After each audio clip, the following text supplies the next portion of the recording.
अस्सलाम वालेकुम जी, की हाल चाल है सारे दोस्तों का? ठीक हो? लो जी, अज तुहानू ना एक फ्रेम लगे हैं विखाण। उस फ्रेम के तुसां बहना है तो मस्जिद कुबा जी है ना तुहानू मुकम्मल तौर पर ना उस फ्रेम के विचों जिहड़ा ना वो नज़र आवेगी। ठीक है, यह फ्रेम उन्होंने तैयार किया आई लव कुबा। ठीक है जी, तो इस फ्रेम च मैं बहना पर वेने कि इस फ्रेम के मस्जिद सारी कैप्चर होंगी है कि नहीं होंगी। तो मैं जिन्हें भी मेरे देखने वाले ने उन्होंने मैं विखावा कि बाकी तुम इतने आए भी हो कि नहीं आए। हाँ जी, पूरी आ रही जी मस्जिद जी? बिल्कुल पूरी आ रही शाह जी। हूँ विखाओ तो मेरे को यार माशाअल्लाह। यह जनाब फ्रेम के उन्हें ऐसा फ्रेम तैयार किया है कि मस्जिद कुबा जी है मुकम्मल तौर पर जी है वो नज़र आ रही है। ये वो मस्जिद है कि सरकार नबी पाक ने फरमाया कि जोड़ा बंदा ये दो नफल पढ़ेगा ना वो एक मकबूल उमरे का उन्होंने सवाब लभेगा।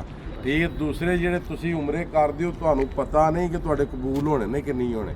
मैं ये एक जोड़े जिस बंदे ने दो नफल पढ़ने ने बावजू हो के मकबूल उमरा उन्होंने आख्या जाता है कि जोड़ा 100% समझ लो कि तुहाडा वो कबूल है। वो किंज जिस तरह आप सल्लल्लाहु अलैहि वसल्लम ते दरूद पढ़िए ना तो वो समझ लो कि तुहाडा कबूल है।